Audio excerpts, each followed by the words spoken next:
Uh-oh, feedback. Yeah, I love those introductions. How about just sinners saved by grace? Okay, I am Ellie Marzulli.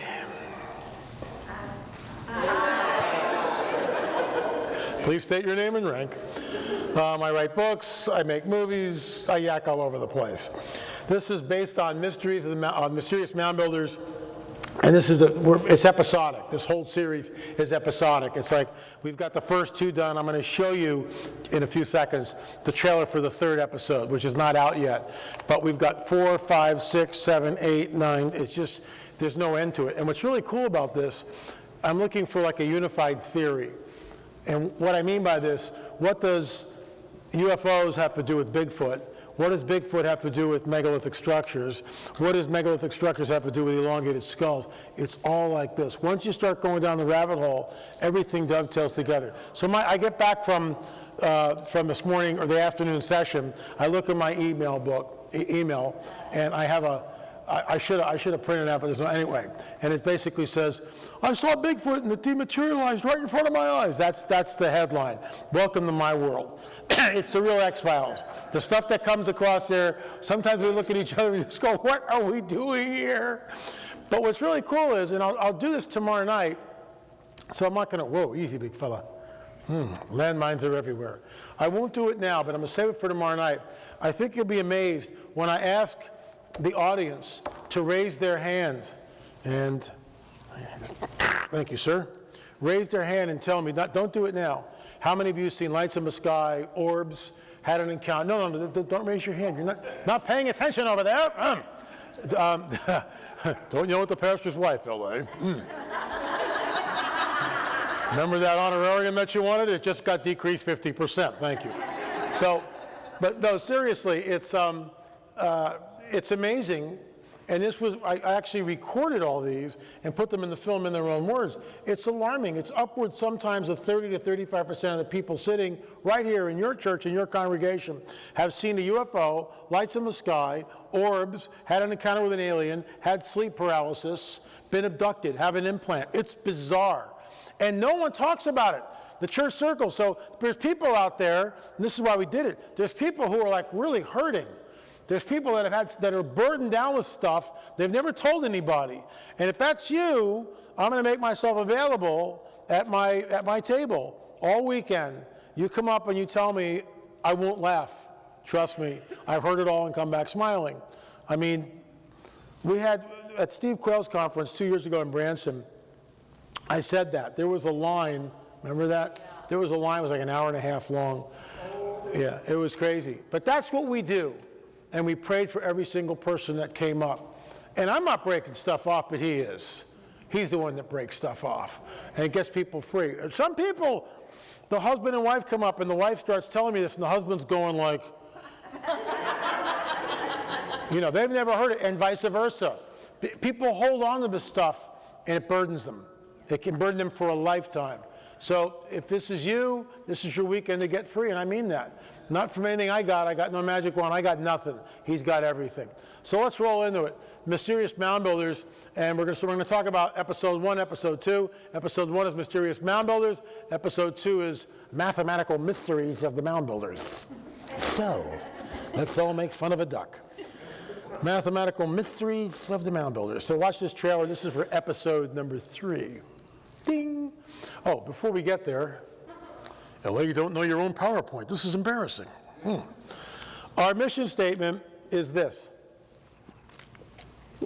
to expose the deception of the prince of the power of the air and to herald the return of the King Jesus.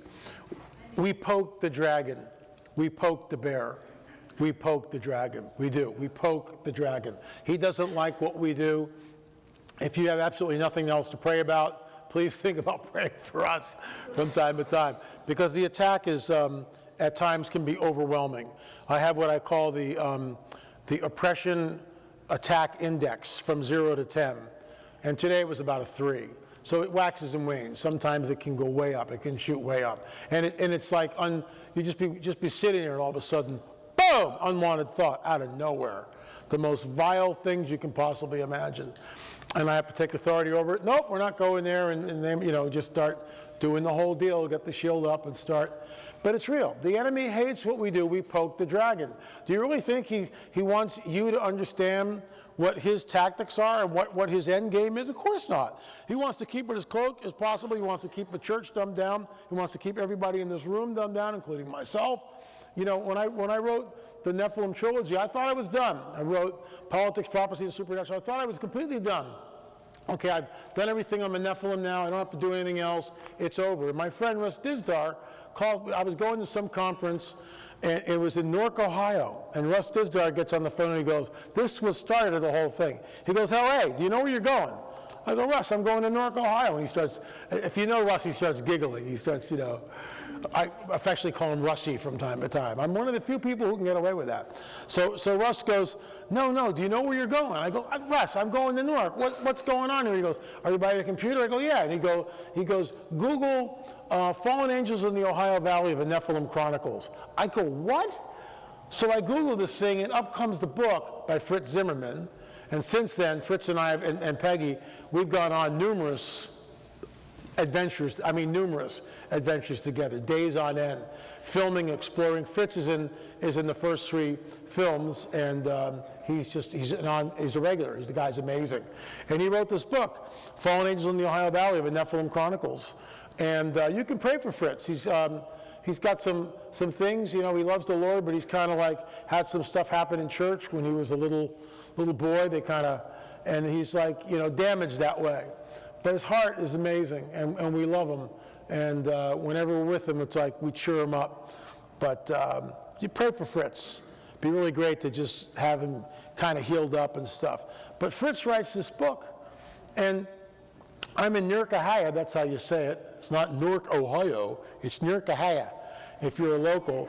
So I'm in Newark, Ohio, and my host, who's lived there 15 years, I go, "Hey, you know where the Great Circle Mound is?" He goes, yeah, I go by it every day to work. I go, "Really?" And he goes, yeah, it's some circle thing. I don't know. And I go, so he drops me off there, and I walk into this thing, and my jaw drops. And I stand there at the entrance with every cell in my body vibrating, tingling, just going, "Oh my gosh, what is this? Oh my," and I just sat there, dumbfounded, just staring for probably 5 minutes. I would just go like this and look, and then go to the other side and look and just go, "You have got to be kidding me." That opened the door. We are on the trail of a Nephilim. That's the title of the overarching series title, is On the Trail of a Nephilim. That's the thing. So you'll see, here's the trailer for episode 3, and I think you'll find it interesting. You got to pay close attention because it moves really quickly. Here we go. Sound man. Oh, I don't have my plug in. Times. Emily, I think that was you, not the sound man. You owe an apology. Gee, Mr. Soundman, I'm really sorry. Please forgive me. Here we go. Soundman. So Genesis 6 narrative states that the Nephilim were on the earth in those days and also afterwards. If that's true, can we find evidence that corroborates this? I'm Ellie Marzulli. Join me as we go on the trail of the Nephilim. That's Machu Picchu, by the way. That's Miamisburg in Ohio. Oak Mulgee, Octagon Mound.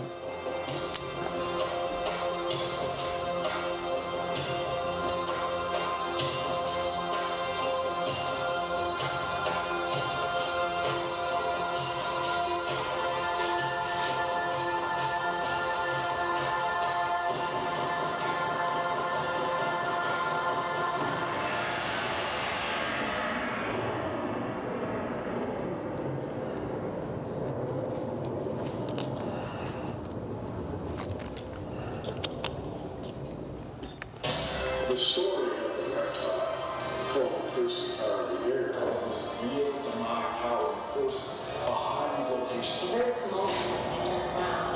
There's no question there's a spiritual location. It was built upon a monolithic stone, so it was originally a Nephilim stronghold. So what we're seeing a little something. But the table was actually lemonade by itself.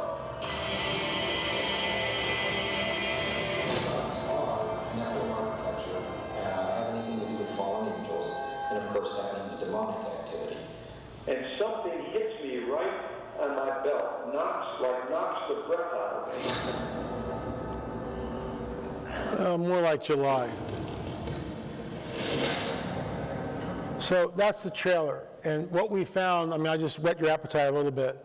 I mean, the guy who talked about the table levitating, that's Pastor, it's Olson, not Olson, but Olson, Pastor Olson. And he pastored a church in Newark, Ohio for years. And when he took the position, when he was candidating for it, they asked him, do you do deliverance? This guy's a Lutheran pastor. He has no idea of any of this stuff, nor is he looking for it. And he starts getting calls once he took the pastorate about all this. And one thing leads to another. And there's a house that's built on a mound, and he walks in, and the table is levitating by itself. There's one thing he talks about where there was a crawl space, and they would open the door to this crawl space, and sometimes it would just be a normal crawl space. Other times it'd be a black hole, a black pit, and they would throw things into it, never hear it hit the bottom. So, I mean, you talk about this stuff at church, and people just go, well, you know, that's so low. People don't really want to hear this stuff because it's dark. But who is the prince of the power of the air, and who runs this planet right now? You tell me. You tell me what we're up against. So we can be ignorant of his devices. We can pretend he doesn't exist. We can, you know, have a big smile on our face all the time and never understand really that we're supposed to engage in this and understand who it is we're fighting, and the fact that, you know, let me ask you this. In most churches today, Russ, this is from Russ Tisdale, he's always talking about this, there's sometimes less than 30 seconds corporate prayer. Now, I don't know what happens here, and that's not for me to judge or make any recommendations. But I do know this, that if the body of Christ would ever get together, whether it's on a Sunday morning or a Wednesday night or whatever it is, and begin to pray collectively, and target the abortion clinic in the town, target the psychic in the town, target the crack house in the town, target the drugs coming into the town, target the perversion and the gay agenda in the town, target the blood that was innocent blood that was shed here years ago, reconcile with Native Americans. I mean, there's a gazillion things, there's no stopping it. Think of what power the collective body has together if we would start to do that. Think if it spread from church to church to church, and people were, you know, collectively doing this on an ongoing basis, you know, once a week, because this is the power when the saints come together, and everybody in this room knows how to pray. It doesn't have to be from here or anywhere else. It can be from out there. A different person could take care of it, you know, every day, and the people, or on Sunday morning, and there's 5 or 10 minutes of corporate prayer. Somebody's got a real need, and people pray, because we are under a brass heaven, in my opinion. And I'll talk about that tomorrow night. I kind of leaked it out a little bit. With 1.5 billion abortions globally since Roe v. Wade, you can't even imagine that. And I'm going to show you pictures from a pathologist. She sent them to me. And, you know, you're not supposed to do that. And see, people don't know what an abortion really looks like for the most part, and it's all kept, you know, under wraps, and oh, the woman's right to choose, and yada, yada, yada. When you see these, and if you've got a weak stomach, then don't look at them. But when you see these, the reason why she said this, she became a Christian because of this. She was a Darwinist, a scientist, an atheist. There is no God, yada, yada, yada. And she's a pathologist. She's doing her internship at a hospital. And the head pathologist says, well, next week we're going to do baby puzzles. And she goes, baby puzzles, what's that? And this woman says, well, you'll see next week. So sure enough, the week starts, and they bring down these carts with these little vials like this big. And in the vials are the parts of the babies that were ripped from their mother's womb. And each person has to dump the contents out and then try to put it back together and photograph that. She sent those to me, and I published it on my blog site. Why? Hillary Clinton, I know you're not listening to this, but if you are, and I show that picture tomorrow night, defend that, Hillary. Defend that, you loony idiots in Hollywood. Defend it. Show me. Tell me whether it's a woman's right to do that. Stand up and defend that. And if you can, you're the Nazi. And Mengele would have loved you. Amen? It just drives me bonkers. And the church needs to stand up and push back like crazy. I am so sick, politically incorrect here, I am so sick of being told I'm racist, homophobic, Islamophobic, you know, I'm a misogynist because I'm saying Roe v. Wade's murder. I'm just so sick of it. It's time to stand up and go, you have the problem, not me. You have the problem, not me. Amen. I'm sick of it. I'm sick of it. The church needs, I'll tell you something, we are at the verge, and I don't, this has nothing to do with this is all extra LA, but we are on the verge of losing the country, and I mean that. I mean, the whole idea with the soft coup with Donald Trump, it was a soft coup. The whole Steele dossier is absolutely fabricated. Most of you know that, anybody who watches Hannity. I've known about it for almost 2 years, because we got the information kind of first from other sources before it hit mainstream Fox News, Hannity. But this thing has been going on, and there was a soft coup. I mean, they were trying, and even the night of the election, when you look at CNN and these other, they're already going at it. This was the insurance policy. I mean, this is unbelievable. This is treason. It is treasonous. And unless the American people stand up and demand it, that the investigations go forward and the indictments happen, if they get away with this, all is lost, I'm telling you right now. If they get away with this, kiss the country goodbye.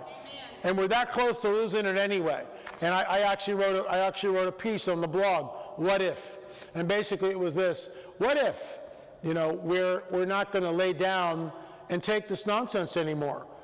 What if we're on the verge of some kind of a civil disobedience / civil war? I'm not advocating that. Deep State, I know you're listening. God bless you. Jesus loves you, and so do I. But I mean, we are on the verge. We are, she liked that one. But I mean, we are on the verge of something. And you can't reconcile it when a comedian takes a bloodied, severed head of our president and holds it up like that. How do you sit down for a discussion? You can't have a discussion when the Speaker of the House is talking about impeachment before she goes in and supposedly sits down with the president on the infrastructure. How's that going to work? Oh, and then he has a temper tantrum? Wouldn't you have a temper tantrum? Wouldn't you go, see ya? How do you sit down when someone like Bette Midler sits there and walks out? Have you seen that? It's on my blog, the picture. I mean, this woman, I don't know where she's at. But why get dressed up with huge Baphomet horns on, okay? Have a skull dangling, a plastic skull necklace. I mean, she looks like Baphomet, if you know who that is. The goat, Satan. That's what she looks like. And behind her, get this, are guys dressed up as brides, full makeup and the whole thing. And we're supposed to, why is it that this pastor can't go into a first grade classroom and just talk about the Ten Commandments? Oh, we can't have that away. Separation of church and state. Now, we all know that that's what the Constitution says. No, it doesn't. It doesn't say anything about separation of church and state in the Constitution, number one. Number two, how come he can't go in, but we can have drag queen story hour for first graders? And some guy gets all dressed up as a little princess, and he walks in, and the kids are going like, huh? That's what's going on here. How is that possible? We are so far down the rabbit hole, and the church, for the most part, dithers. We're asleep. We don't stand up. We don't push back. I'm on a list. I was approached by the Deep State in 2016. I was threatened 3 ways. So, I know the way they play the game on some level. But we are on the verge. I'll tell you one thing. If Hillary Clinton had gotten in, and I mean this, that would have been it. The 8 years of Obama with doubling the national debt, gay marriage, open borders, toast. And that's what they counted on. They figured that no one will ever know what we're doing with the Steele dossier. Hillary's the shoe-in. No one's ever going to look at this stuff. It'll all get buried. Can you imagine whitewashing your cell phone, whitewashing, acid washing your hard drive on your computers, smashing hard drives? I mean, can you imagine if I did this? I'd be in the Huskow in 10 minutes. Hillary gets the pass. How does that work? Loretta Lynch on the tarmac. I mean, I could stand here and do a whole PowerPoint on this, and maybe I really should, because I'm not a one-trick pony, because it's all, we're headed towards someplace. And we're seeing dark days, which can only mean when we see these things begin to happen, the wars and rumors of wars, earthquakes in diverse places, troublesome times, famines and pestilence, look up. He's coming back, and that's I firmly believe we are in the window of time where we go up, they come down. We go up, they show up. So let's get on with this. Let's get on with the show. Oh, sorry.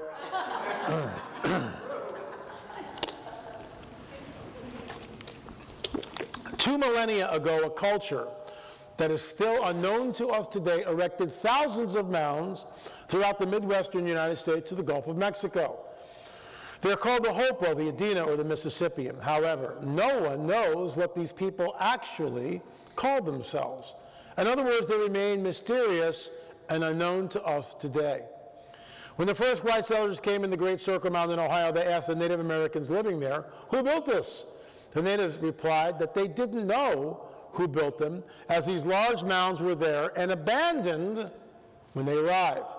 The discovery of these mounds created a controversy, as some posited the mounds were built by perhaps an unknown lost tribe of people who migrated from the old world. Others thought they could be one of the lost tribes of Israel. This debate continued until the latter part of the 19th century, when the conclusion was made that Native Americans had built the mounds, but they had simply forgotten they had done so.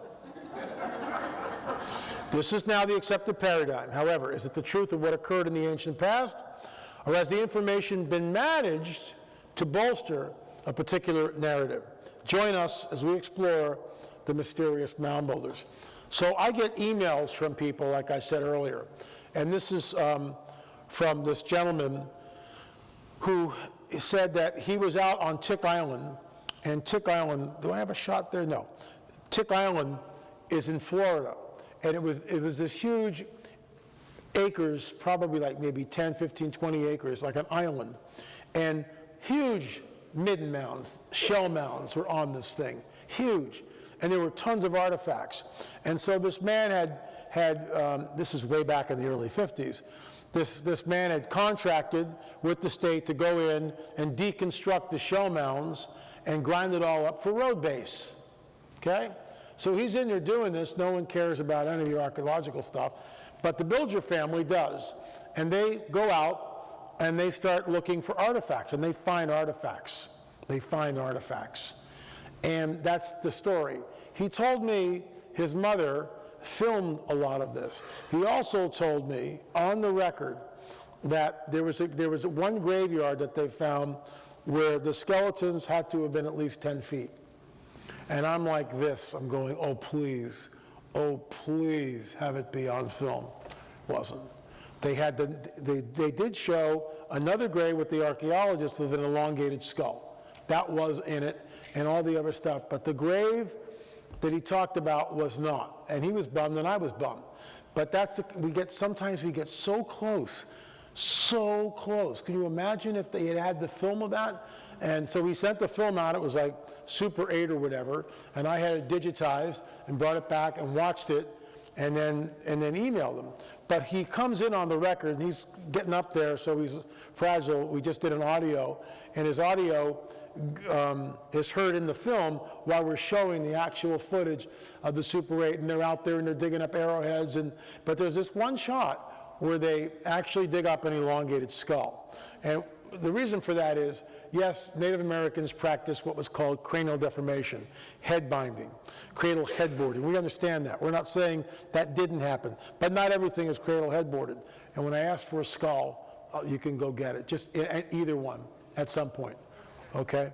So the Bilger family was out there hunting relics, and this is a skeleton of a giant man over 7 feet found in the Okefenokee swamp.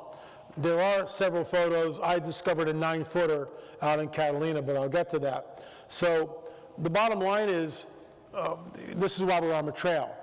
Sometimes the trail is like 50 years old, which was the case here. And so Tick Island is no more. It's now like a nature preserve, but all the artifacts that were there, for the most part, long since gone. There was another one we went to, which I won't talk about tonight, but I'll tell you about it anyway, Lake Delavan up in Wisconsin. And in 1911, these brothers called the Phillips Brothers, they had this hotel right by the lake. And there were mounds there, and they opened up the mounds, and lo and behold, they found a watertight grave where the skeletons were in a circle with their knees up like this, knees up to the chest. So they were in a sitting position. And they're arguing with the state archaeologist that these are giants, well over 7 to 8 feet, and they don't look like anything normal Homo sapiens look like. And I've actually got photographs of the letters that go back and forth between the state archaeologist who's insisting, well, this must be a bone pile, you don't know what you're looking at, and the guy's going, look, we know what we're looking at, they're not normal, you need to come out here and look at this. So again, this trail is over 100 years old when I got there. We went out to the hotel, and no one even knew where the mound was that they had excavated. Nobody knew. We went to the town's historian, who photographed everything, and he had 42 boxes of files. I had a team of people, we combed through every single paper that this guy had and found nothing on it. It took us 2 days to do it with a team of 5 people. Sometimes you find stuff, sometimes you don't. But we found out that his wife, for a vengeance, she had some axe to grind, burned all of his photographs. Just burned them all. All the negatives, everything. That's like, you know, thank you, really appreciate that. So who is the prince of the power of the air? That's what he's called. He's our adversary. He is the adversary. Hasatan, Satan, the dragon, the prince of the power of the air. And what you'll see, this is in Ohio, near Peebles, Ohio. And the New Agers, for the most part, you know, have looked at the Serpent Mound, which you see there, and have said, well, this is what their paradigm is. There's the serpent, and it's giving birth to the egg, and the egg denotes wisdom. That's kind of what they say. Now, in 2012, the Mayan elders, this is in the 3rd film, the Mayan elders went to the Serpent Mound with the 13 crystal skulls, and they performed a ceremony there to open up the gateway. Henry Groover, this is all in the 3rd film, Henry Groover did a prayer walk there, but he wasn't told to go. He had been prayer walking and closing down gates at all these different mounds and places for like 7 weeks. So he sees the sign, he knew about it, he shows up, it's snowing, and he goes to the head of the serpent, which is there, and he performs a ritual. What I mean by that, he prays and begins to repent of the shed blood over the area, and begins to, you know, claim that land for Jesus. And as he walks off the head of a serpent mound, he starts walking back to his van. There's about 4 to 6 inches worth of snow on the ground.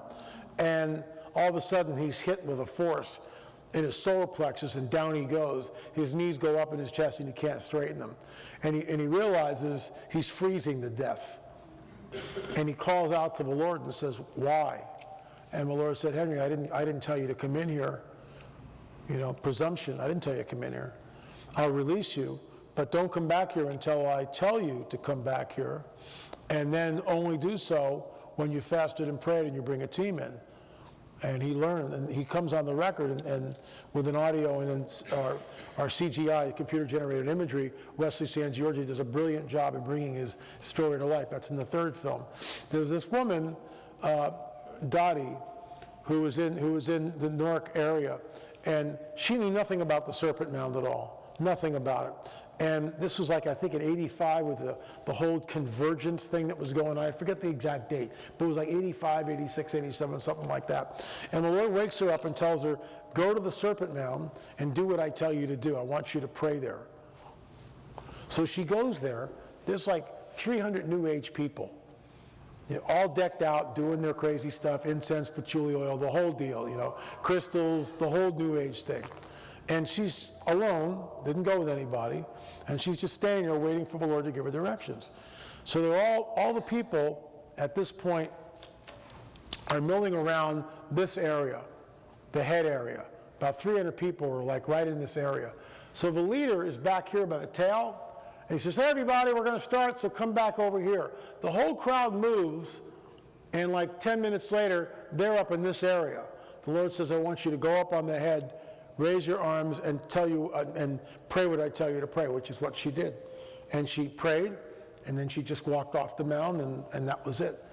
So, you know, the Lord knows about this. When we were there, this is it's a very charged site. The Mayan elders knew what it was. That's why they went there. And when they're chanting, they're doing something like you heard it. They're going, like that. And everybody's doing the same note. That's what opens the gates. That kind of a ceremony opens the gates and allows, plus you shed some blood and boom, the gates open and it becomes a charged place. We were there on the spring equinox and there was a coven of witches that were there. They know what it is. See, the church needs to go and take these places back and sanctify them. So, who is the prince or the power of the air? And turn the volume off on this, please. Just turn the volume off. Okay. So this is aerial drone footage of the Serpent Mound. And you can only see it when you're high above in the air. And I'll just give you a taste of what this looks like. Let me just skip up. Wait, it gets better. Give you an idea just how big this thing is. And it undulates. And see these undulations? Oh, it's not showing there, is it? Sorry. Why am I seeing it here and you guys, why is it stopped there?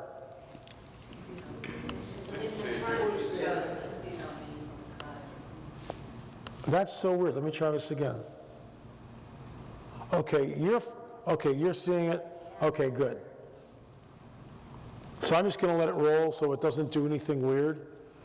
So maybe turn the lights off so you guys can see it on the big screen and I can point stuff out. Lights off, there we go. So look at the undulations here. These point directly to equinoxes, solstices. The head here points directly to the summer solstice, sunrise.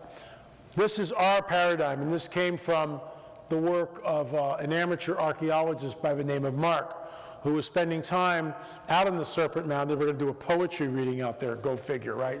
So he's out there, and then he comes to the Nephilim Mounds Conference, and Gary Stearman's talking about, it's all about the seed, Genesis 3:15. The seed of the serpent will be at enmity, at war with the seed of the woman.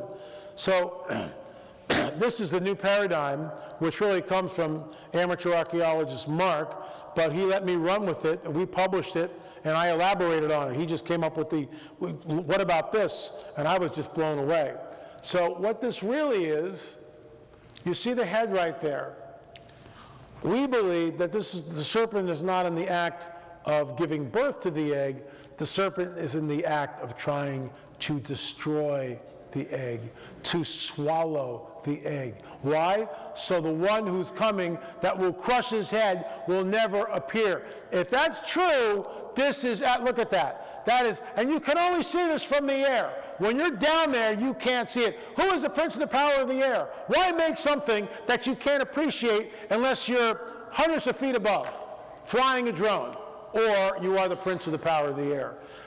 And it's the line, of course, of the summer solstice. And Native Americans did not build this. Once again, they try to tell us, the famous team archaeologists, we were last there, the signage came up and it said, the Shawnee built this. Chief Joseph Riverwind comes on the record in the films and states unequivocally in writing that Chief Wallace of the Shawnee stated on the record that the Shawnee did not build the Serpent Mound. The Shawnee did not construct the Serpent Mound. It's there in writing.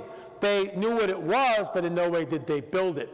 But the American archaeologists and anthropologists, they don't care anything about I'm a racist, right? Because I'm saying American Indians didn't build it. I'm called a racist because I'm saying they didn't do it. But who's the racist here by insisting that the Shawnee built it when the Shawnee says that we didn't build it? It's an injustice. It's deliberate deception, and that's what it is. So it gives you an idea of what we're looking at with the Serpent Mound. That's actually a better way to look at it over there on the smaller monitors. I just can't point to it. So this thing undulates across, I've been there 3 times, and it's a highly charged area. Highly charged area. And there was an altar there. This is really a good shot of it here. Once the drone swings around, you'll get to see it again. There was what we think was a pillar right in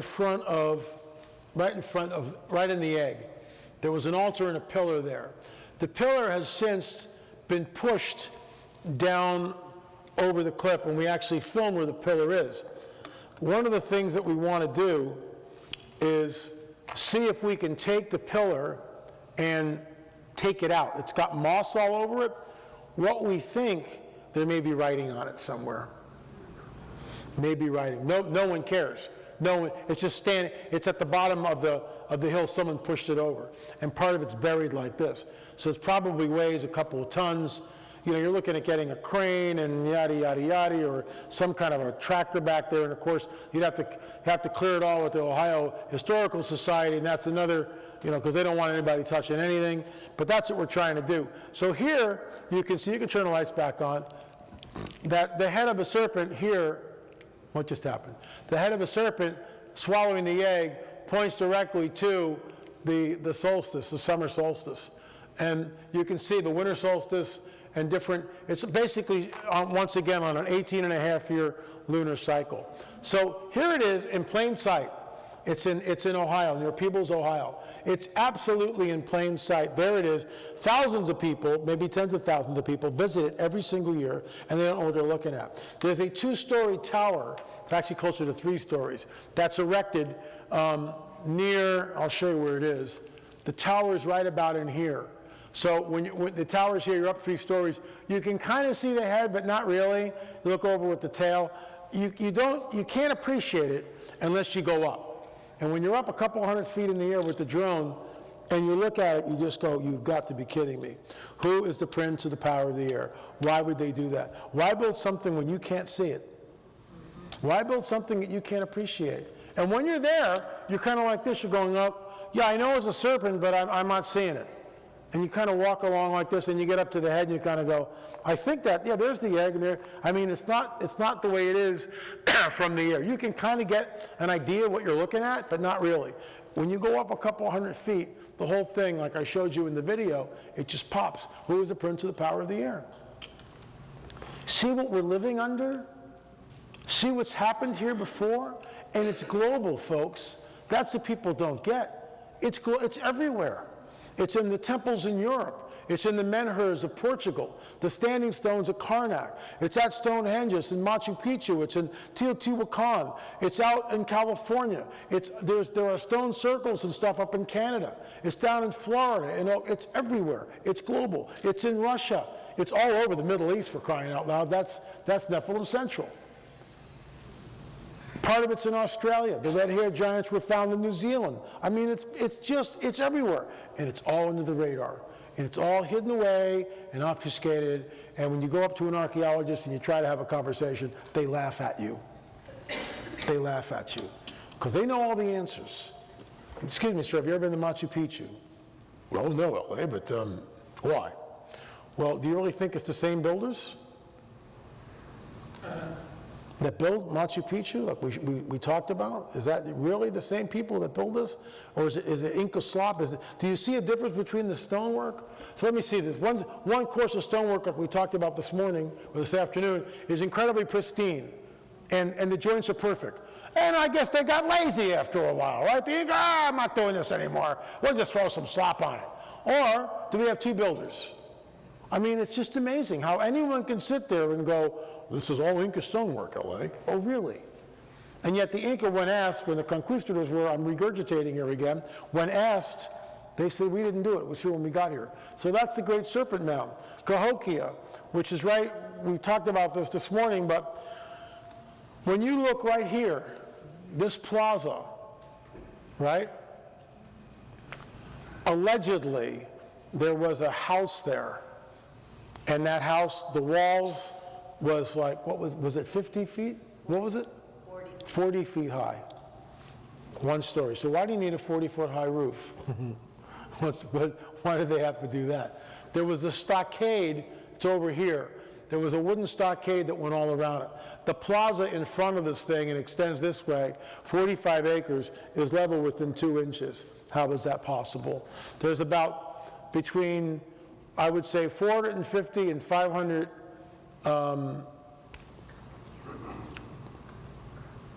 thousand tons of earth to create Cahokia. 500,000 tons of earth. 500,000 tons of earth to create Cahokia. 390,000 tons of earth to create Poverty Point. Over 500,000 tons of earth to create Fort Ancient. 3.5 miles of continuous walls. 10,000 mounds in Ohio alone. So let me get this straight. How many American Indians are over here? How many? So all they're doing all day is building mounds, right? That's what's, well, it's over thousands of years away. They just make this stuff up. You don't know. Quit drinking the Kool-Aid and then forcing me to drink the Kool-Aid. The bottom line is you don't know. He's pounding a table. I guess he's getting a little too, I hope he took his heart medicine this morning. Calm down, LA. It's only a presentation. Look, I get passionate because it drives me nuts. These guys hold court and they don't know. They don't know. But they're going to tell us exactly. Look, Cahokia, first of all, 25 years ago, the story was, well, Cahokia took 300 years to build, LA. That's good, 300 years to build. One basket full of dirt at a time. Well, then this guy, an archaeologist, shows up about 10 years ago, and he starts doing soil samples. And he goes, nah, pollen samples, more like 20 years? So now we've got a real problem. We go from 300 years, what they told us, that was the gospel truth. Oh, we're going to change it to 20 years. Why do you guys do that? So now they're trying to tell us that this was built in 20 years. And of course, the whole population, look, hunter-gatherers, right? Even if they're growing some crops, I get that. You've got a population. Let's say you've got 100 people, to just give you an example. So you got 50 guys and 50 gals. Out of the 50 men, because the women are tending the kids, doing the cooking, tanning the hides. That's what they're doing. The men are out hunting. So out of the 50 men, how many of them are young enough to work? Maybe 40. Let's be not conservative. So 40 guys can go out and hunt and whatever. Out of the 40 guys, somebody's got to feed the village, right? There's no ice boxes, there's no freezers like we have today. They got jerky, they got fish and stuff, but the growing season is like this. It's cold in the winter, Cahokia, you know what it's like, so you got to make hay while the sun shines, and there's only so much game and wood and everything else. I mean, just run through that. So let me get this straight. Out of 100 people you've got, 40 of them can work. The other 10 are maybe too little or too old to work. Out of the 40, who's doing the work on the mound, and who's supporting the workers with the beef jerky for lunch? How's it working? You see when you start drilling down into it, and then you go to places like Poverty Point, which we were at, and you'll see this in a second. And I asked the archaeologist, I said, I understand that you believe that Native Americans took primitive hoes and dug in the soil and scooped up the soil with their hands, put it in deer hide baskets or birch bark baskets, one basket full at a time, and made the mound. I go, how many hoe handles or how many hoe heads have you found on the site? He goes, about 25. And then the light bulb goes off in his head and he goes, oops, 390,000 tons of earth, 25 hoe heads? Not going to work, is it? Something else is going on.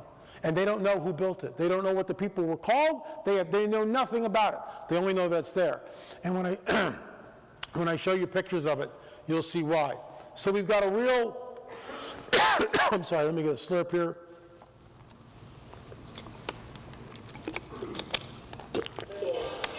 This is when we're up on Cahokia. You can dim the lights.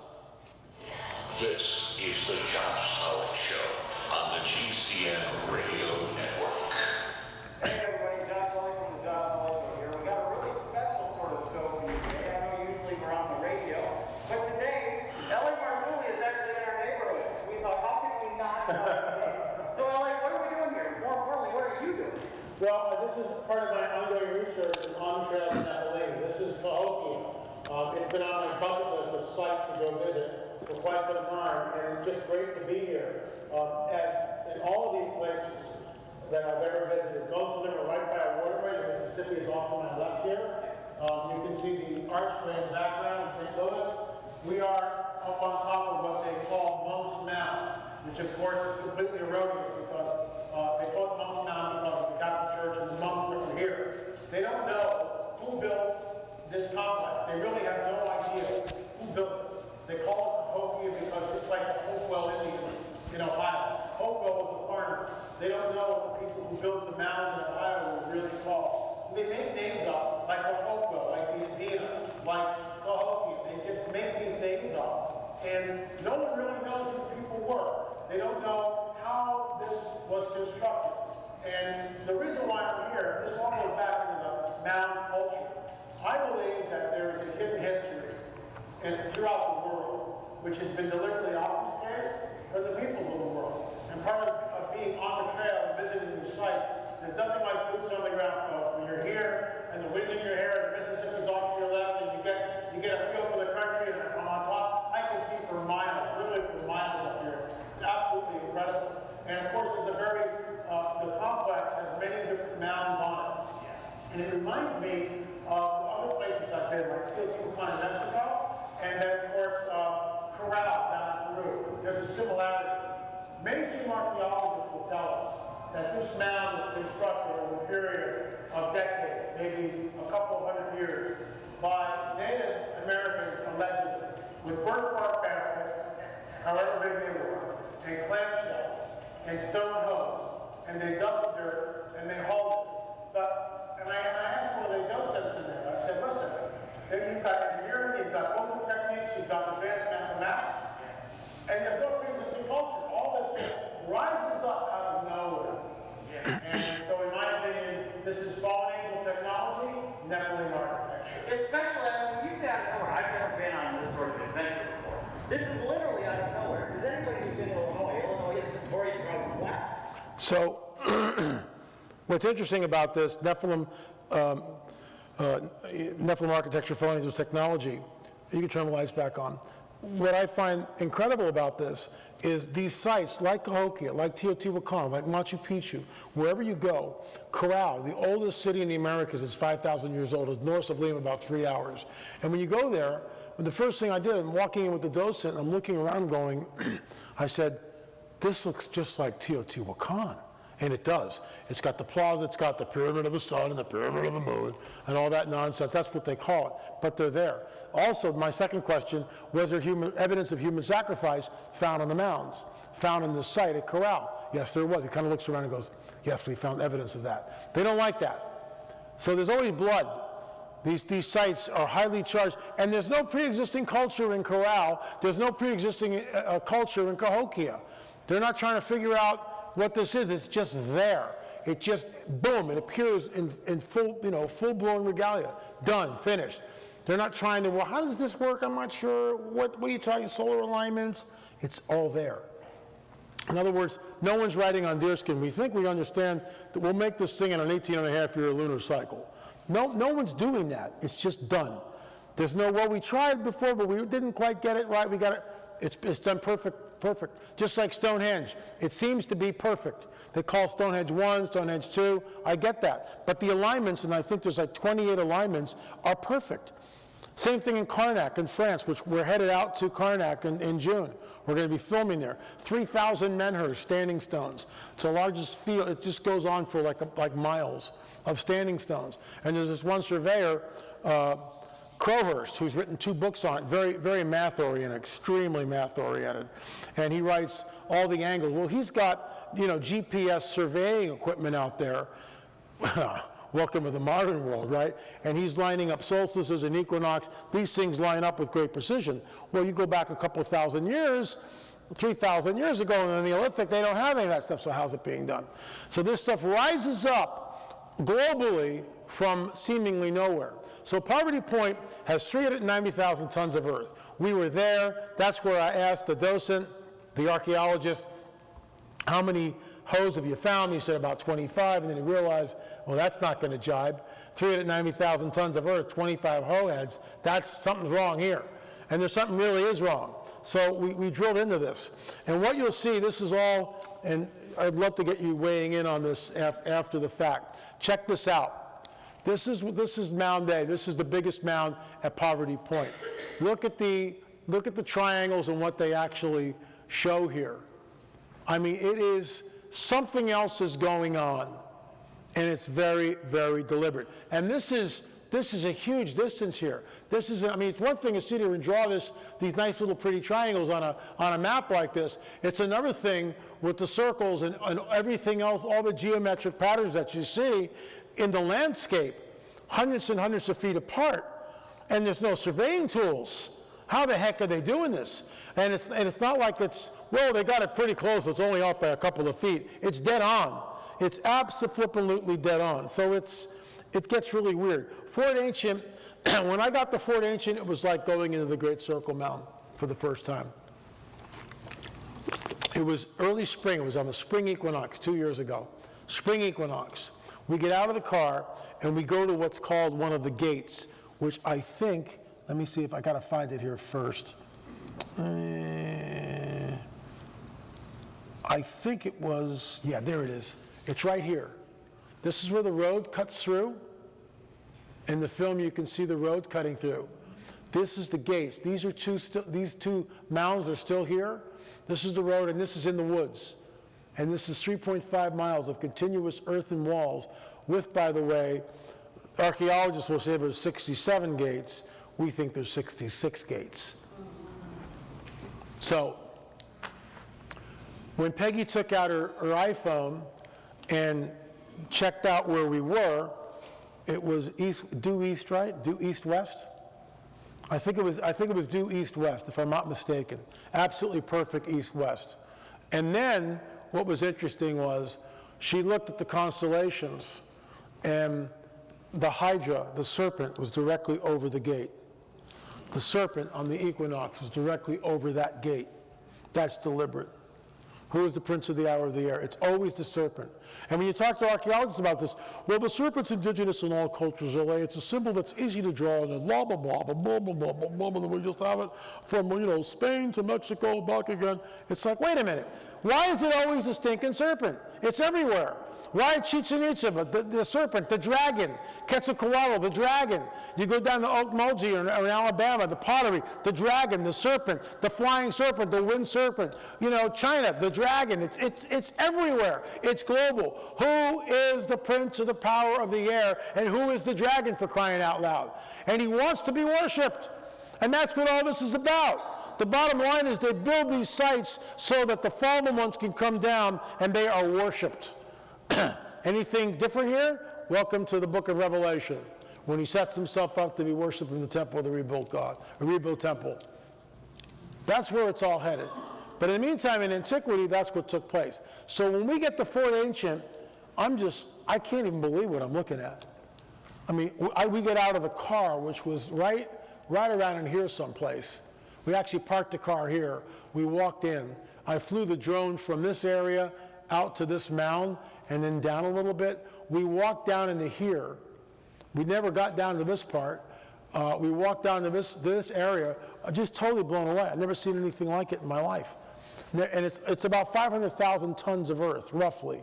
500,000 tons of earth. Do you have any idea of how many basketfuls, 30-pound baskets or 40-pound baskets? It's like in the millions. It would be like, Poverty Point was 28 million buckets, single buckets. And that was 390,000 tons. So, you're looking at just, 40 million buckets? I mean, when was the last time anybody in this room counted to 1 million? Anybody want to try?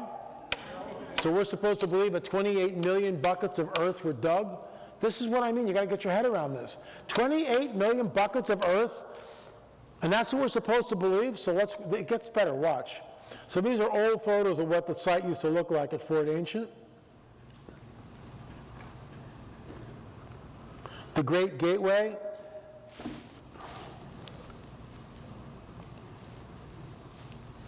Gives you an idea of the size of the mound.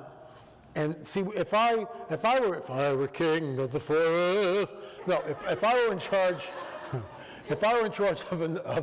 of this site, the first thing I would do would be take all the trees down. First thing I would do, get rid of all the trees, so people could see what it is, because they can't see it. When this thing was built, there were no trees growing on this mound. And what happens is, over a period of time, the trees and the roots begin to move the soil.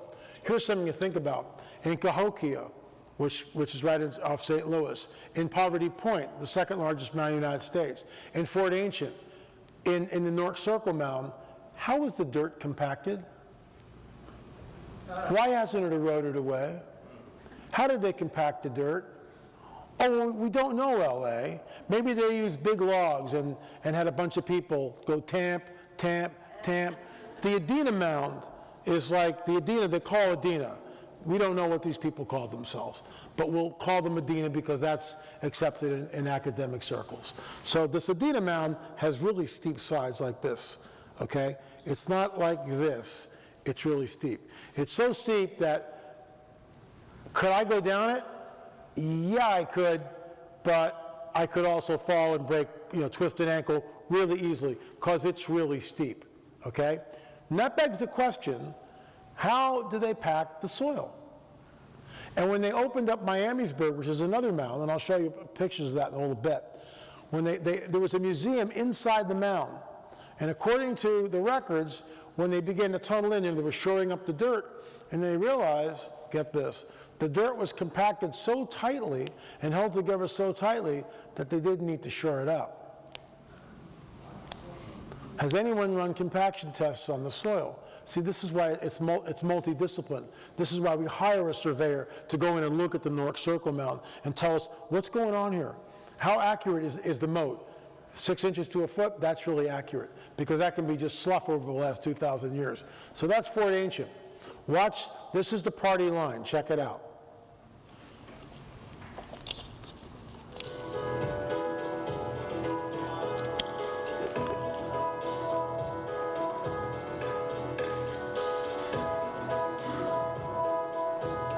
And this is, you've got to watch really carefully. This is the Kool-Aid. Hopewell dwelling. I'm standing on a National Historic Landmark that's over 2,000 years old, and Jack, you're going to kind of tell me it's a little bit about our Indian. This is Docent Jack. I'm Cherokee, you're a little bit Shawnee. Shawnee tradition, Cherokee heritage. Yeah, so I'm excited to kind of learn a little bit about my heritage, but I'm in a garden, so what's going on here? Well, this garden depicts crops that were grown 2,000 and 1,000 years ago by the Hopewell cultural people. And they were very simple, complex horticulturists. They did not have corn, did not have beans. They would have grown things that we would consider to be weeds today. Amaranth, goosefoot, knotweed. We do have sunflower and squash and gourds. Okay. And we also have native tobacco that is growing. And when all this was built, they used very simple tools. And I can hand this to you. Yeah. You have the shoulder blade, the clamshell hoe. Very simple tools, and I can hand this to you. Yeah. You have the shoulder blade, the clamshell hoe. Watch your face. Now what's this used for? This would be used for gardening, as well. Watch your face here. Okay. Is here. Now what's this used for? This would be used for gardening, as well as creating 18,000 feet of earth walls here for the ancient. I must have to do something They there. would have had a little bit more sturdier, but they would have gone through a lot of clamshell. A lot of clamshells. Watch what he says about the shoulder bone of a deer. Okay. And then also we have the deer shoulder blade. The way the deer shoulder blade Look at her face. turned into the shaft and then wrapped with rawhide of that animal. Again, look how flimsy it is. Yes, They would it's- go through a lot of bone tools. Okay, time out. They would have gone through a lot of bone tools, okay? Now to get the shoulder blade of a deer, you've got to kill the deer, you've got to skin it, you've got to take the meat, that's deer jerky, that's really good. I've got some right here, $9.95, all the, just joking. So you would have to, get and then you got to dry the bone out, then you got to make this tool, right? You got to wrap it with the leather, this whole thing. You're not going down to Ace Hardware. Right? And I like the deer scapula hoe, please. Right this way, Mr. Marzulli. That'll be $20.95. That's not happening. So some tool maker is making this thing, right? The hunter's got to get it, got to skin it, got to dry the bone out, take the bone, get the rawhide, wrap the thing, get the pitch. Voila! What is it? A week later, you get the hoe. You know how long before it breaks? It breaks it's flimsy. It breaks very. So this is the Kool-Aid. This is the Kool-Aid. Keep watching. A lot of shoulder blades of deer and elk, split elk antler. What is here? This is called the Three Sisters. Okay. So this is Docent Jack again, speaking to another group, and he's trying to tell us just how this was done, and when you deconstruct the mounds, this is what you get. So now, Fort Ancient, it's a 2,000-year-old prehistoric earthwork site. We're on the short list for World Heritage recognition, which means that we are going to be considered for a global destination for world treasures. But Fort Ancient itself is the largest and best preserved hilltop enclosure in the United States, 245 feet above the river, and we are enclosed by over 18,000 feet of earth walls. To give you an understanding, 1, 2, 3 earth walls. Those are the 3 earth walls right there. So we're at the very tip of the iceberg. So Fort Ancient, again, hilltop enclosure, 18,000 feet of earth walls, built 2,000 years ago by people that we call the hobo cultural people. They would have used nothing more than the shoulder bones of deer and elk, split up antler, clamshell hose, digging sticks, placing the soil in the baskets that we've demonstrated. We've built no more than about 35 to 40 pounds of soil. Why do we know that? Well, we've taken a trench through an earth wall, right at State Route 350, and found an actual basket loading of soil. So to figure out volume, you take a tape measure, measure the length of the sand, the depth of the sand. Give those measurements to somebody who got better than straight C's in high school general math, that was me, yeah, and it gives you volume. There's an estimated 553,000 cubic yards of soil at this site. Now what's that mean to you guys? Estimated 553,000 cubic yards of soil at this site. Now what's that mean to you guys? Absolutely nothing. It's strategic. Well, then again, we are not a fort. We are a prehistoric church.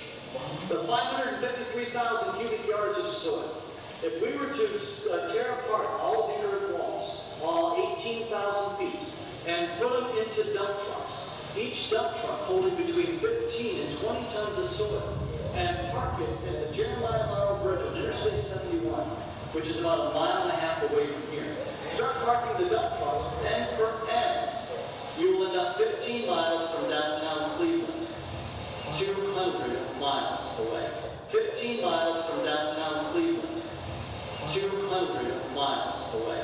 So what he's trying to tell us, lights please, what he's trying to tell us is that if you deconstructed the mounds and you put them in dump trucks, you would have 200 miles of dump trucks end to end. Get that? 200 miles of dump trucks end to end. Is anybody buying that in this room? If there is, please come over and see the pastor afterwards. We will pray for you. This is what is taught to our children. This is what is sacrosanct. This man's not stupid. And he drank the Kool-Aid. He honestly believed clamshells and digging sticks and antlers and primitive tools and created this, 553,000 tons of earth, which is like a gazillion buckets. And he's trying to tell us that's how it was done. And we're saying, no, it's not. And we push back against this absolute nonsense. This is like, is the earth flat? And please don't come up to me and try to convince me of that, okay? Please. So mainstream archaeology insists the mounds were created with primitive tools. This is what one looks like. So what did we do? What did our team do? We hired a flint knapper, someone that creates museum pieces, replicas, museum pieces for, replicas for the museums. That's what this guy does. So we hired a flint knapper, and he created a flint hoe for us. Then we procured a fit laborer and had this gentleman go out into a field near Poverty Point and dig with the hoe. And we timed him to see how long it would take. And he scoops up the dirt with his hands and he puts it in a bucket. He takes the bucket and he waddles over, it's like maybe 100 yards away to where the site would have been, and he dumps it. And we show all that in the film. And when I show this, people just start cracking up, so it's okay to laugh. You can turn the lights off.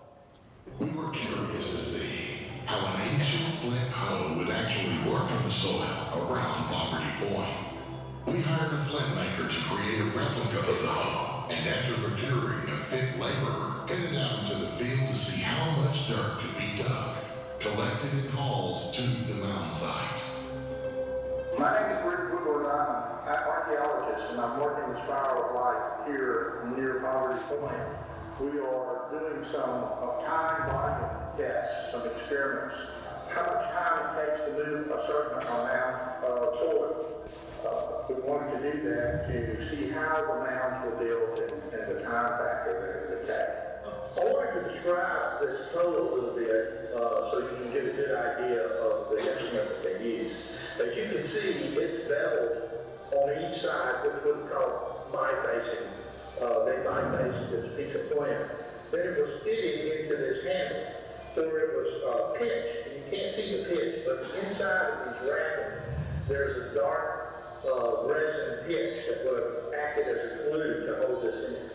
Then it would have been wrapped in rawhide. The rawhide would have been wet, so that when it shrank, it would have held this navacula head in this handle, and they would have been able to use it. It's very tough, it's a very rugged instrument, and I wanted to thank Mr. Emerson, who actually did this exact replica. But this is the tool that they were using. This tool has been used for over 6,000 years. Then the next thing we're going to do is take that soil that we've dug out of the hole, and we're going to put it into a vessel, and we're going to time that operation to see how much time it takes to do that. Once we get that done, we're going to take that bucket, and we're going to walk a specific measured distance that would have been very close to the distance that they would have had to walk to carry this soil to the spot where the mound was going to be built. Then the soil would have been done. This is bucket number 2. 28 million.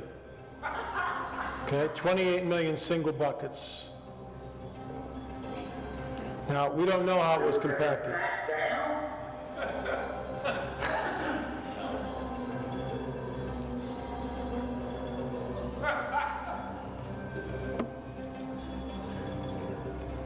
And we timed that operation.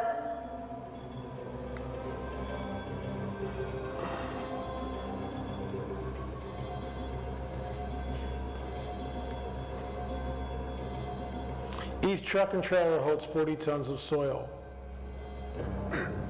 71 one-man bucket trips to create 1 ton of soil. 390,000 tons of earth to create Poverty Point. 9,750 double tractor trailer loads of dirt to move 390,000 tons. Basically 28 million one-man bucket to create Poverty Point. That's Miamisburg. There are over 10,000 mounds in Ohio alone. 10,000 mounds in Ohio alone. 10,000 mounds in Ohio alone. That's in Adena Mound. I'm gonna take you back there just for a second because I want to show you the sides here. And I'm gonna stop it right there. Look at the sides of the mound there. That's Fritz on top of the mound. Look at the sides and how steep they are. And, you know, just walking up that. So they did find skeletons in here, but we don't know what happened to them. So it'll give you an idea. And how is it compacted? And why hasn't it eroded? And this is in the Newark Museum, the Great Circle Mound, showing the 18-and-a-half-year lunar cycle. You'll also notice something here, it's a blow-up. This is the only artifact that they found. It's a shaman with a human skull on a rope or a leather thong around his head, and the skull is right here. So that's very telling. Giants of North America, this is my work. And I give you the quick backstory on this. The fire wiped all of our books out. It wiped out all of our inventory. So On the Trail of the Nephilim, Volume 1 and 2 are no longer in print, haha. But Friday they're going to be delivered. And what we did is we combined On the Trail 1 and On the Trail 2, plus the DNA evidence. It's like 700 pages. It's 8.5 by 11, it's full color. So we're excited about that. And this information is in those books if you're interested in finding more about it. I was told from a friend of mine that they had just discovered on Catalina Island a lost chest. And in that chest was the lost papers of Ralph Glidden, who was a primitive archaeologist. Whoa, primitive archaeologist, that's him right there, who conducted archaeological digs all through the Catalina Islands area and the Channel Islands, which go from Santa Barbara down to San Diego. That's the Channel Islands. Ralph, this is about 1919, 1921. Ralph is employed by the Hay Museum, and the hay was later gobbled up by the Smithsonian. So he's out there and he's doing all these primitive digs. He's got a bad rap. Everybody calls him Little More than a grave robber, yada, yada, yada. So I get wind of this thing, and what I'm told is there are pictures from 1919, which no one's ever seen them. 1919, there's his journals, newspaper clippings. So I call the museum and go, what does it take to get me out of here? Well, you can't see him. And this goes back and forth for 6 months. Finally, my friend Tom Watson goes, they're building a new museum, offer a donation. So I offered a $1,000 donation to the new museum. The email was basically, come right in, Mr. Marzulli. And so I went over there, and this is unlike the 42 boxes of papers and stuff where 5 people sorted through it for 2 days and found nothing. I found stuff within the first hour. I found the picture you're looking at within the first hour that I was there, which is unheard of. Normally it's not like that. Normally you dig and you dig and you dig and you get a little crumb. This was huge. And they had gone through it, but people didn't know what they were looking at. They weren't looking for giants. They weren't looking for 6-fingered giants. They weren't looking for elongated skulls. I was. That was my filter. So I see this and I go, oh my gosh, that's something that's really big. And I call the curator, who got fired shortly after that. After I left, literally within months he was fired. And I said, does that look normal to you? And he goes, no, it doesn't. So what we did is we I put a word out on the blog. We had 3 people who took the photograph, which was a 5x7 black and white. So I'm sitting with my camera over a table. There's white paper on it, and I have the black and white photograph on the white paper. I'm photographing that photograph, and I sent them to 3 people who are experts in the field. And they're looking at this thing based on Ralph Gooden's height, which we know is 5'8". That's a matter of historical record. We know Gooden's height is 5'8". So we take him out and we straighten him up. Then we take the skeleton out and we straighten him up. The problem is, right here you can see in the picture, oh, did you go to the second one? There it is. Right here, where the tibias come down, we're not sure of the ankle and feet. So you can see that he kind of put them in there, but we're really not sure. So basically we can see that there's a disparity between them. And what we figured that the height was just over 8 foot 9 inches. So we could have said it's a 9-footer. Instead we said it's an 8.5-footer.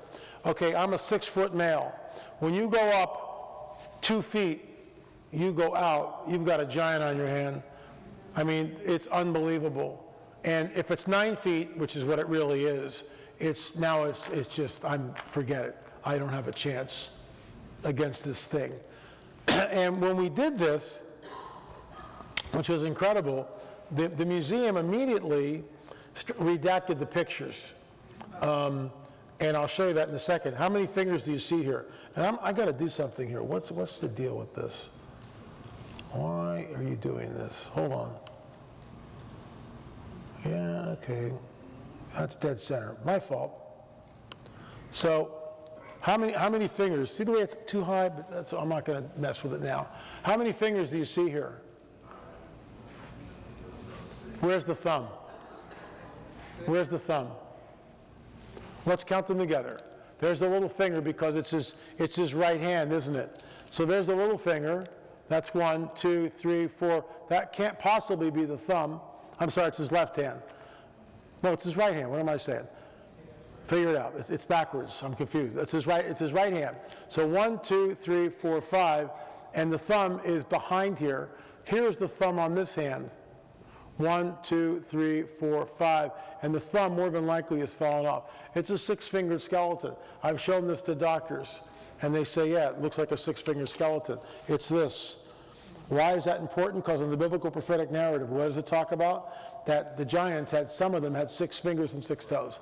There's a disease called polydactylism. If you have 6 fingers and 6 toes, that doesn't mean you're a Nephilim. But remember, a Nephilim is the hybrid being of the fallen angels procreating with the women of earth, creating a hybrid known as the Nephilim. So when this happens, you get all these genetic anomalies. One of the genetic anomalies apparently was 6 digits. And the Bible tells us this. So right off the bat, I find a 9-footer essentially and 6 fingers. So what's wrong with this picture? What's wrong with this picture? We're back in the museum 6 months later after I published the book. That's my book that I published a photograph. That's Ralph Glidden. Notice how they've blown the picture up. But what did they leave out of the picture? Oh, hey, why would they do this? This is a museum. It doesn't fit their narrative. Bada bing, it doesn't fit their narrative.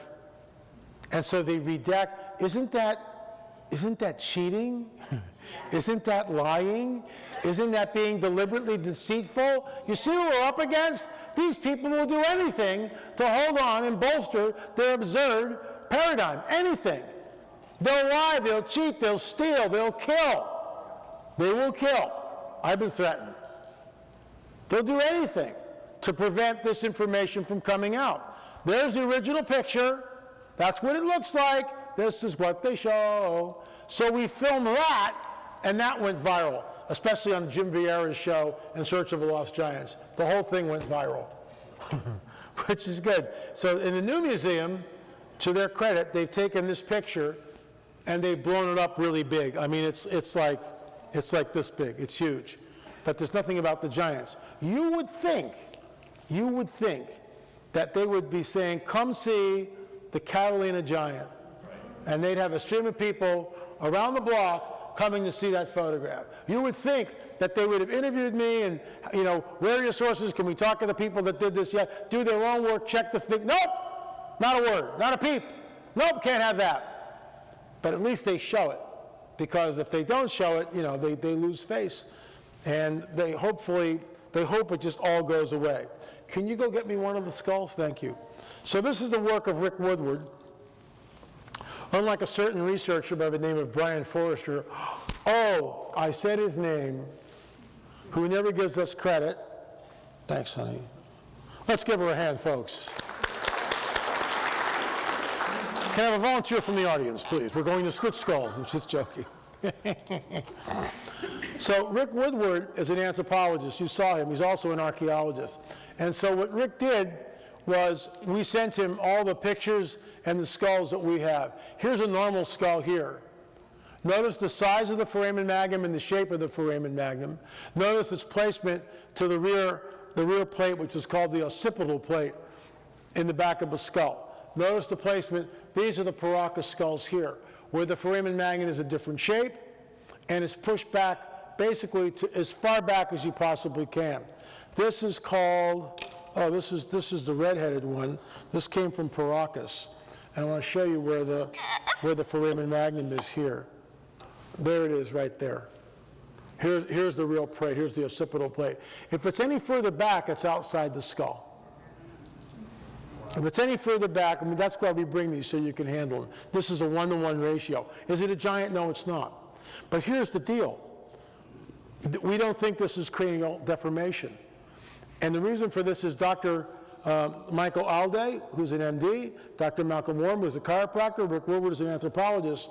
We believe, and we've written this in the paper, and episode 4 of On the Trail of a Nephilim is on the DNA and these elongated skulls.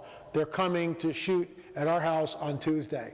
4 people, myself, Mondo Gonzalez, our archaeologist, Rick Woodward, our archaeologist, anthropologist, and then Dr. Michael Alday, Dr. Malcolm Warren, and Rick Woodward will Skype in. So the whole team, that was the team that did this, will be there. And we're doing this to push back because other people are trying to take the work, take our DNA work, and make it sound like it's their own when it's not. It was our team that did this. So here's the Foramen Magnum, and this is Rick Woodward's work. And this particular individual, Forrester, never gives Rick Woodward the time of day. It's Rick Woodward's work. In fact, Forrester took 4 chapters out of our book and plagiarized them verbatim and put them in his book, and we had to hire our lawyer to write a cease and desist letter to Forrester, and he took it down. Then he just rewrote it and made it sound like it's his own. This is so disingenuous and so unfair. So we're beginning to push back, and we'll go public with it. So you're finding about all this. And this is just dreadful. Why is this done? So we think, all of us on the team, believe this is genetic. It's not the result of cranial deformation. Why? Because you can wrap the skull, I get that, okay? You can put a board here and flatten the head. But you can't move the position of the foramen magnum back, and you can't change its size. You'd kill the kid. And we've had doctors and nurses and everybody else come up and look at these molds and basically sign up for that. They say exactly the same thing. So if it's genetic, which is what we think it is, then what are we looking at here? If it is genetic, and we know, and I'll just get into that in a second, that the mitochondrial DNA, oh, I gotta show you this. The mitochondrial DNA from the mother's side of the equation, and many of the skulls show a Middle Eastern or European haplogroup. In other words, there's two parts of the equation. There's the mother's side of the DNA, and the maternal, and the paternal side, the nuclear DNA from the father. We've never been able to get nuclear DNA. So we don't know what that side of the equation is. But the maternal side should show Native American, which is B, coming from Asia. That's what it should show. Instead, it shows U2E1, or H, which is European/Middle Eastern, or T2B, which is Nephilim Central, Syria, for crying out loud. Something isn't adding up here. And of course, when we published it, everybody said, oh, it's contamination. And I said, go down and get your own samples and prove us wrong. There's no contamination here. We were dressed from head to toe in lab suits. We took every precaution. We were told how to do it. We did it. Mondo Gonzalez, our archaeologist, he took the samples. I assisted. Everything was tagged and bagged immediately and put in little vials with seals on them. And I went down and collected all this stuff. 2 months later, another trip back down, collected the stuff, and I had letters of transit from the Peruvian government, and we handed the stuff off to the labs, and the results came in. We had a press conference and showed the results. This is the enigmatic Chongos skull. Chongos is an necropolis in Peru, and we were one of the first teams that were able to go in and photograph it, take it out of the case, and turn it over, because I wanted to see the position of the Foramen Magnum. Because no one's looking at this. Rick Woodward was the guy that put it on the map. Rick Woodward was the anthropologist who put it on the map and wrote a paper, and that will be in the book. Check this out and watch my reaction to it. Lights?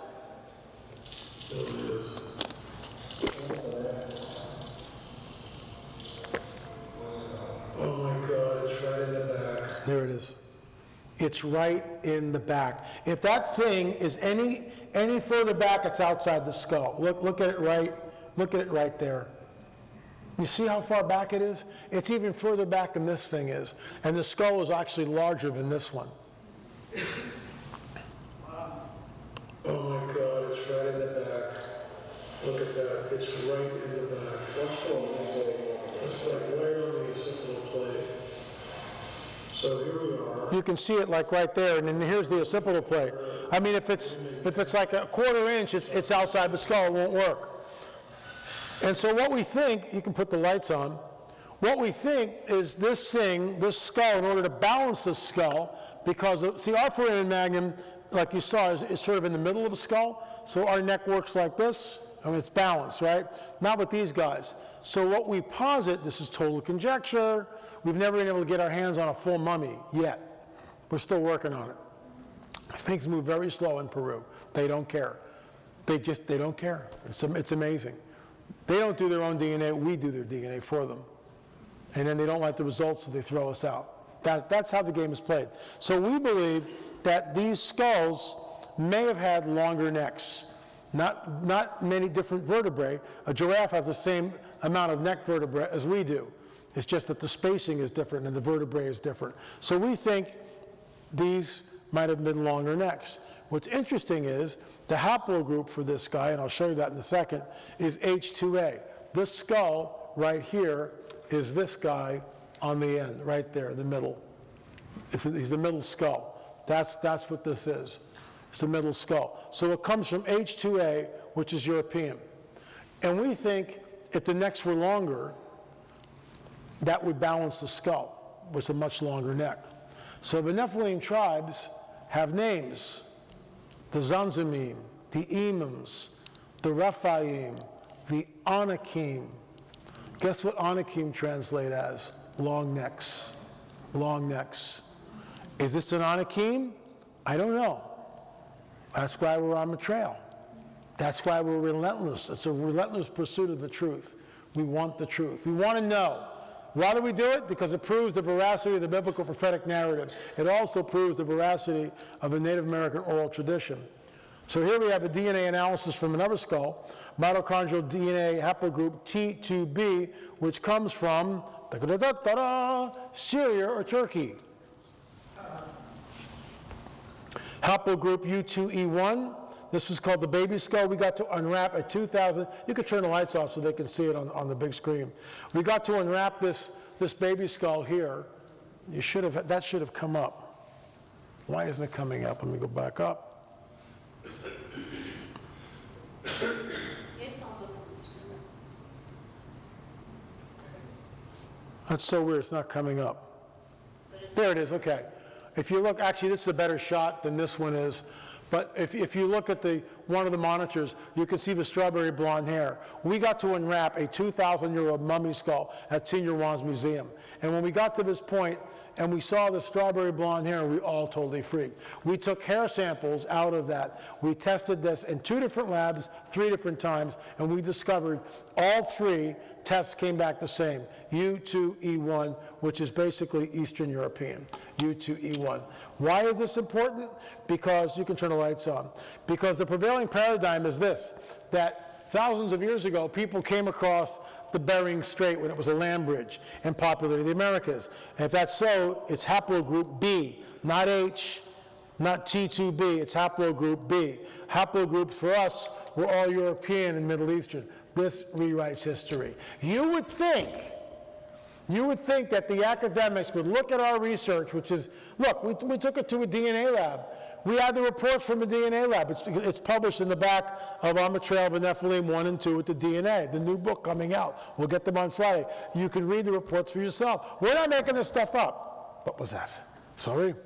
And the bottom line is, you would think that every archaeologist and anthropologist could make a beeline down there. What are we looking at? Who were these people? And it rewrites history, because the Darwinian paradigm insists that everybody came over at the end of the last ice age. Guess what, folks? They didn't. They didn't. And we get 56 samples, and out of the 56 samples, 28 of them sequenced. And out of the 28 that sequenced, a majority of them showed Middle Eastern, European origins. It rewrites history. Why is that important? Because it completely shows that the idea of isolationism, which is sacrosanct in the academic and scientific community and archaeological community, isolationist meaning that no one goes anywhere. Cultures just stay in one place for hundreds of years, and every now and then maybe an adventurous person might walk a mile down the road. Oh, not so fast, citizen, get back in your own little area. Nonsense. People get canoes, they build ships, they build boats. What's over that mountain? I don't know. You want to go see? Sure, I got nothing else to do. Let's go. Maybe the bears are bigger over there. Let's go. Oh, look, there's a village. Oh, they don't speak our language. Oh, wow, they got really cool stuff to trade. That's what people do. That's called diffusionism. Of course, diffusionists are looked at as absolute ignoramuses, because the prevailing paradigm in the academic and scientific community, archaeological anthropology, is isolationism. I am an ardent diffusionist. People want to see what's over the hill, what's on the other side of the river. Where does this river go? What's an ocean? Oh my gosh, how far can I sail on this thing? Where am I? And people traveled. Guess what? If they traveled from the Middle East, then our hypothesis has always been this, we believe, and this is why it's so important. This is the payoff. When Joshua and Caleb, 3,500 years ago, pressed the conquest of Canaan, the Nephilim tribes were there. They populated the entire area. And the God of the Bible, the loving God of the Bible, gives a mandate, which many of us, when we get there, not knowing about Genesis 3:15 and Genesis 6, and the Nephilim go, whoa, God of the Old Testament, man, whoa. Where's Jesus when I need him? This Old Testament God, I can't buy it. This stuff is really weird. I threw my Bible against the wall when I hit that 39 years ago. I went, what? What? Tossed the Bible. Didn't pick it up for 2 or 3 days. All right, I'll read it. And I always had trouble with it, till I read Dr. I.D.E. Thomas's book, The Omega Conspiracy, which changed my life and set me on the path that I'm on now. God of the Bible says to Joshua and Caleb, go in and wipe out every man, woman, and child, kill all the animals and burn everything. That is genocidal, it's maniacal, it's capricious, it's murderous, It's favoring one tribe over another tribe. It's everything in the modern world that repels us. In fact, the Darwinists, like Richard Dawkins, uses that scripture to show us how evil Christians really are, because we believe in this. How can you be a good Christian how do you reconcile the God of the Old Testament? Very easily. Because the people that are there, it's a move-counter-move, cosmic chess match. They are there. The entities that are in the Promised Land are Nephilim tribes. The Anakim are there. The Rephaim are there. The Zanzanim are there. The Emims, all different names to connote, in my opinion, different genetic characteristics. They are there. They're never supposed to be there. But the Satan, the dragon, knows what the plan is. Ever wonder why it is, and this is all free, by the way, extra. Calm down already, there's that heart medication again. I can't help it. My hair's on fire. F. But the bottom line is this, ever wonder why Jesus tells Abraham, yeah, you're going to be a great nation, but you're going to go down and be in bondage for 400 years. Until the sin of the Amorites comes into its fullness. What is he talking about? When Abraham gets tapped out, now Satan knows where the seed's going to come from. Until that moment, he doesn't know. He knows someone is coming, but he's not sure where it is. When Moses and Aaron show up in Egypt, there is a full-blown occult paradigm in operation. Everybody's on board with it. Everybody's on board with it.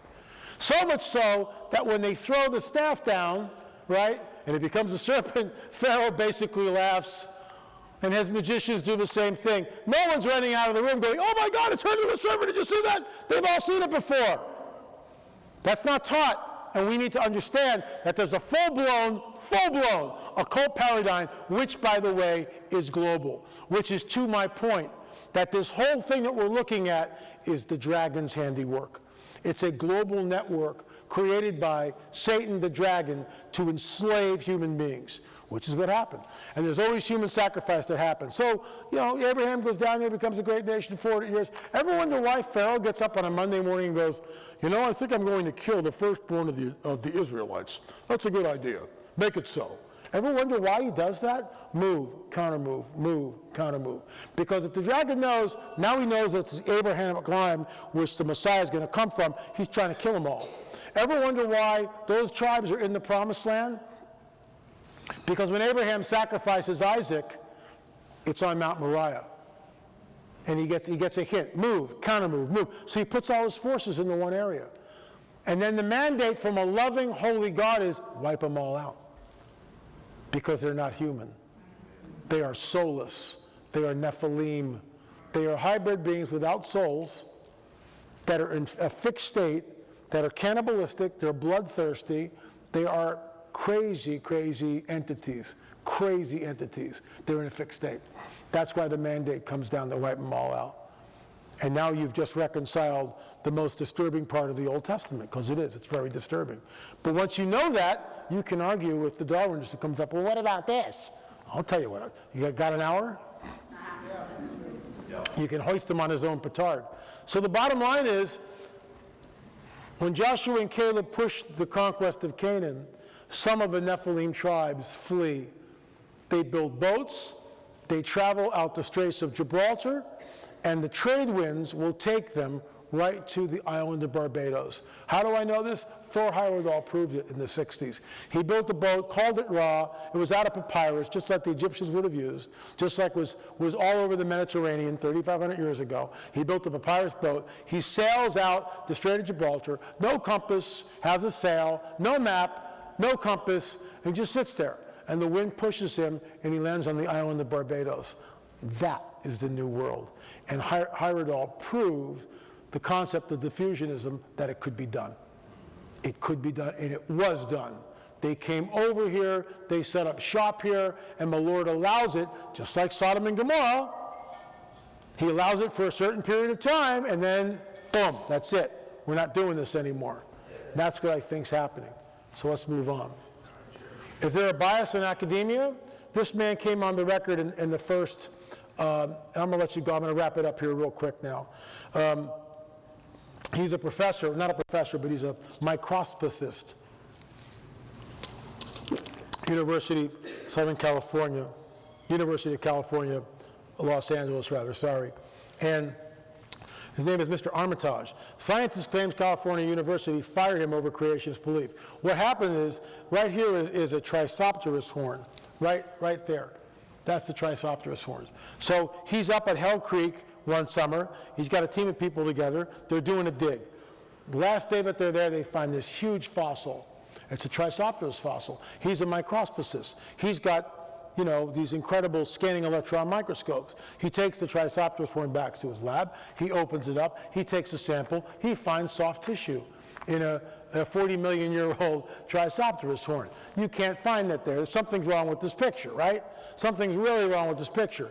He publishes his findings in a secular paper. He's fast-tracked. Usually it takes 6 months or 8 months to a year. He's fast-tracked. They want this. He's not talking in the paper about, I'm a born-again Christian and I believe that the earth is blah, blah, blah, blah. He's just telling people what he discovered. He's fired for that. He's fired for that. So he takes it to court and he wins. And the idea is, and Ben Stein's movie on this, No Intelligence Allowed. He's fired for publishing an article, Science, what he discovered under a scanning electron microscope. He's fired for this. This is where we are in this country, where if you stand up and you say something that's against the tide, that's against the prevailing paradigm, welcome to my world, you're called every name in the book. If I was an archaeologist teaching at a university, that'd be a joke. I'd be fired immediately for my beliefs. Immediately. Unless it was a Christian university. Yeah, good luck with that. That's what we're up against, folks. That's what's happening here. And it's all because Charlie Darwin and his ridiculous theory. This is taken down in Peru. And we see this endlessly repeated. Repeat a lie often enough and people will believe it. What we see is an ignorant little chimpanzee here who, for whatever reason, just decides to get up on a Monday morning and start running. Just show me one species on this planet. Anything. Just show me something that's becoming something else. Just anything. Anything at all. Just show me one. Just one. Surely out of the thousands and thousands of species that we have, we see somebody growing a flipper or growing some feathers. You know, we'd be seeing something evolving. We don't see that. We see microevolution. Beaks become a little harder. People get a little taller. Skin changes color. Microevolution. But we don't see porpoises becoming elephants and elephants becoming hummingbirds. When we have two hummingbirds that mate rather. Two hummingbirds mating, we don't get penguins. Doesn't work that way. When two elephants mate, we don't get kangaroos. It doesn't work that way. Why? Because everything reproduces according to its kind. Why? Because of the deoxyribonucleic acid, the double helix of life, the spiral of life, the DNA molecular structure, which is so complex. When the discoverers of it, Watson and Crick, looked at it, they were blown away. And they realized, and especially Crick was a vexed man, because he realized, and I quote, no matter how many billions of years of primordial slide, this thing just didn't happen by itself. Because it's a complex coding. It's a complex coding, and we're there. And there's not, I mean, you've ever thought about this, and I'll get into this tomorrow night. Nobody knows what this is or where we are. How many people can't come tomorrow night? Just raise your hand. Cannot come. Just one? That's pretty good. But I'll give you a teaser for tomorrow night. No one knows what this is or where we are in it. Nobody has a clue. Nobody. Not one person that's ever lived except for Jesus knows what this is and where we are. You have no idea where your consciousness is stored. Who are you? And when you go to sleep, why do you need to go to sleep? And when you go to sleep, where do you go? And when you wake up in the morning, how do you come back? And how if I say, who'd you take to the high school senior prom? Most of you went. For those of you who didn't, I'm sorry. Not really. How come you know exactly who it was? Why does that person flash in your mind? You're not going, okay, high school prom, class of 72, we need the picture, where is it? Oh, come on, guys, I don't have all day here. Doesn't work that way. How come it works? Where is it? How come that works? Where is memory stored? Who are you? Who am I? What are we? Where are we? On this little blue spinning planet, somewhere in God's universe, no one knows. Nobody has a clue as to what this is and where we are in it. Nobody. He does. Father God does, which is why he rolls up the universe like a scroll. because that's what he's going to do, and create a new universe. Oh, that can't possibly happen, L.A. I don't believe that. See, you Christians are all like pie in the sky nonsense, rolling up the universe like a scroll. Ha ha, balderdash. What if the universe is holographic? What if the universe is holographic? That begins to explain everything. And I think it is holographic. That's why angels can come in and come out. They can manipulate space, time, matter, and energy in ways that we don't understand. So why is it that we see this ridiculous thing from chimps running, decide to get up one morning and show me one chimpanzee in any zoo who's deciding to do this? I say, I'm tired of eating bananas. I'd like a nice steak tonight, thank you. Yes, please. And by the way, I need a haircut. I mean, we don't see that. It happens over and over and over again. It just goes on, and everything reproduces according to its kind. Why? Because that's the way that God set the thing up. Giant bones and mounds. Strange skeletons found. Look at this. This is a bas-relief. Look at this guy. Big Amorite guy. Look at these little guys here. Whoa! What's that about? Look at this. Petroglyphs in New Mexico. What's this? Little guy? Big guy. When Pastor Curtis showed me that, he was freaked out. Because he knew about the legends, but he'd never seen a petroglyph. This petroglyph's about 3 miles from his church. And there it is, right on the reservation. Little guy, big guy. Watch this, 28-pound axe head. 28-pound axe head. Yeah, that's the one. And this is, what's great about this, I wrote about this in On the Trail of the Nephilim, Volume 1. And here we are in Salino, Texas, and we've got a replica of it. That's just incredible. And how heavy was that? 26 pounds? Yeah. And no. 28-pound axe head, Nephilim lance. This was a bronze artifact found in Michigan. There's no provenance for it. But what was interesting when we actually tested it, and this gets into the whole conspiracy thing, we took it to one lab. Oh, we'll be able to tell you exactly where the copper was mined and yada, yada, yada. We come back 2 months later, and there's a PR person with the tech. And they won't let us film. We can't talk directly to her. We have to go through the PR person, and the PR person they converse, and then she can give an answer. It was like, oh boy. So we found a Christian. In fact, the guy's name is Christian. And he did the isotopic analysis. What he discovered was England and Spain and Greece and sometimes Turkey. So that's where we are. And I've got the second presentation. See all this? See all this we have to go through? L.A., you've already spoken for almost 2 hours, L.A. You have failed us miserably with all your ridiculous stories and rabbit trails. And here we are. It's 9 o'clock, and you have another hour at least. And we can't stay up because we have to go to work, L.A. You have failed us miserably in this. We are very disappointed with you. My wife's over there like, okay, I really blew it. I got way too carried away. I'm sorry. So what I'm going to do is, how many people can come in the morning, or 2 o'clock rather? Okay, most of you. I will pick this up at 2 o'clock in the morning, okay? 2 o'clock tomorrow afternoon. For those of you who are fortunate enough to come at 2 in the morning, well, we'll pick this up tomorrow at 2, and then we'll go on to the next one. Okay? Thank you guys, really appreciate it.